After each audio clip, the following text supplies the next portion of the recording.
What's up, everybody? Welcome back to the channel for another episode of the Ask Me Anything series. Again, we're one day late this week. These usually come out on Mondays, but with all of the trades going on and stuff, I honestly just forgot to make the post on the community tab on Sunday. Seems like things have quieted down a little bit. Honestly, at this point, I'm hoping GMs save the trades for Friday, so we actually have some stuff to talk about on the deadline day itself. Before we get this week's episode started, I do want to quickly plug my second channel. It's about a month old now, and I've really been enjoying posting over there. So if you guys like this channel and you're interested in more NHL content from me just in shorter form, like 1 to 3 minute clips on random hockey topics, then be sure to go and give that channel a subscribe. The link is down below at the top of the description. So with that all out of the way, let's go ahead and get started with the first question from Silver Chungus, who says, I can't help but question Markstrom's ability to stop a puck. He has been the most inconsistent goalie in the NHL. Last year, second most likely to win the Vezina, and now tanking for the worst save percentage for a starter.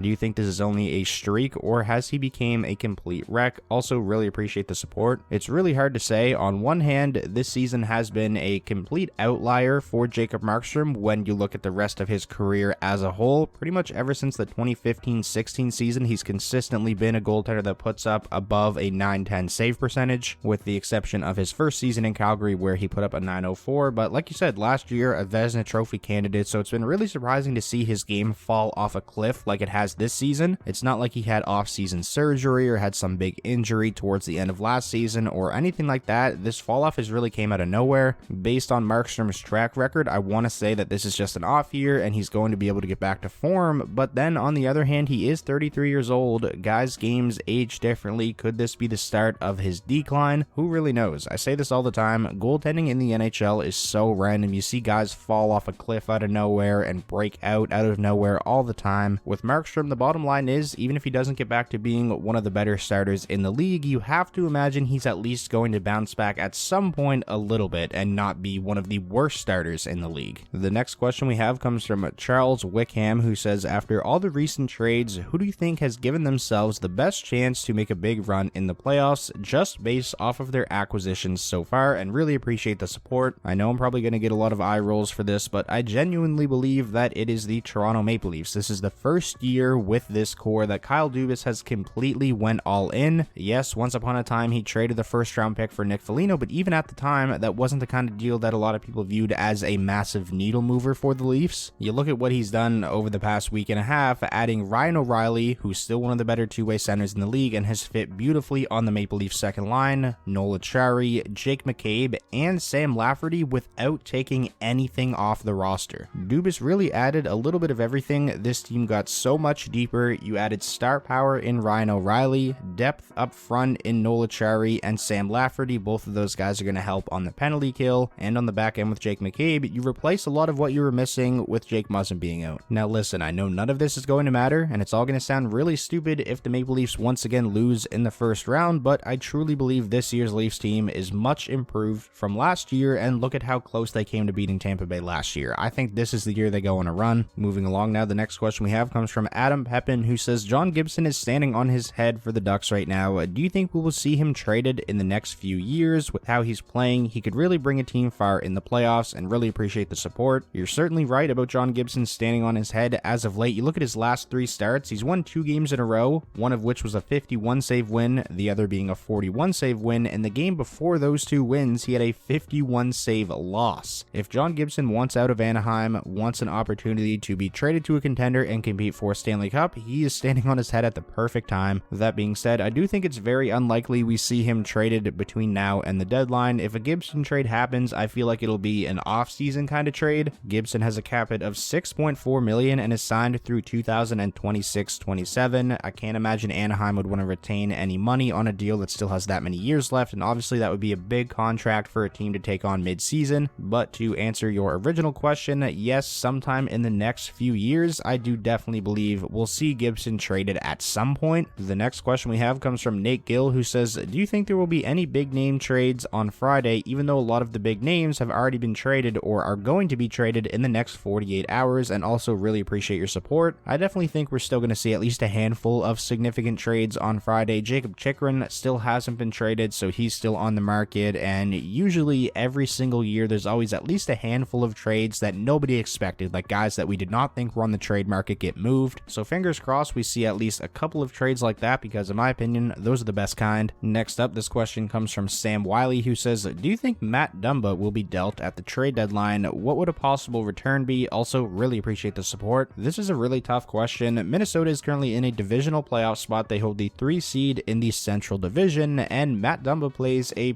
pretty significant role for them in the top 4. He usually plays north of 20 minutes a game. If you can trade Matt Dumba for somebody that's still going to help you this season, maybe a younger guy with some term left who's just much cheaper than Matt Dumba, then I think that's something Minnesota could explore. But honestly, I'm not sure if they're going to just trade him for like a pick and a prospect or something like that, because I feel like that wouldn't send a very good message to the locker room. Again, this team's in a divisional playoff spot right now, so I can't imagine the players in the room would be all that happy if Bill Guerin just goes ahead and trades one of the biggest minute-eating defensemen on the team for something that won't help them win this season. Honestly, I think a scenario we could see happen is Minnesota just holds on to Matt Dumba and kind of uses him as their own rental, and then he signs somewhere else as a UFA. Moving on now, this next question comes from Cosmos Sammartino, who says, do you think the Red Wings are more likely to buy or sell at the deadline? Could they potentially move Bertuzzi? In light of the Red Wings' recent 2-game losing streak and seeing the kind of return Nashville got for Tanner Jeannot, I think 100% it's more likely we see the Red Wings sell at the deadline than buy, and as a Wings fan, I think that is the right decision. I believe yesterday it was reported by Darren Dreger that Bertuzzi is in fact back on the market and Detroit is listening to offers on him again. Like, if they can get a first-round pick plus kind of package, that's something you just can't turn down. The only way I could see the Red Wings buying is if they get a guy who's still relatively young, like say between ages 23 and 27, has some term left on their deal, or is an RFA at the end of the season, somebody that can be a long-term option for Detroit and not just a rental. The next question we have comes from Hagels Bagels, who says, with Kravtsov off the table for New York, who do you think Patrick Kane gets traded for if he gets traded? I personally think it'll be something along the lines of this year's first, a third, and Zach Jones. I definitely think you're in the right ballpark here. I could see it being something along the lines of what you said as well. I could also see it being just draft picks. We've already seen New York do a lot of roster maneuvering to get under the salary cap and to be able to make this kind of trade work. Like you said, trading Kravtsov to Vancouver, sending Jake Leschyshyn down to the AHL. This next question comes from Ashton Springman, who says, do you think the Oilers should get Ekholm? Also, what would it take to get it done? I think Ken Holland should do everything in his power to pry Mattias Ekholm out of Nashville and get him on the Oilers blue line. I really think he would be an almost perfect fit for Edmonton. He would bring some much needed defensive stability to their top 4, and he's not a guy who's useless offensively either. He's a good puck mover. He's going to be able to get the puck up the ice. Would there be risk involved given Mattias Ekholm's age and his current contract? Of course, but risk has not stopped Ken Holland in the past, and actually, as I'm recording this, I got a notification that the Oilers have traded Jesse Puljujarvi to Carolina.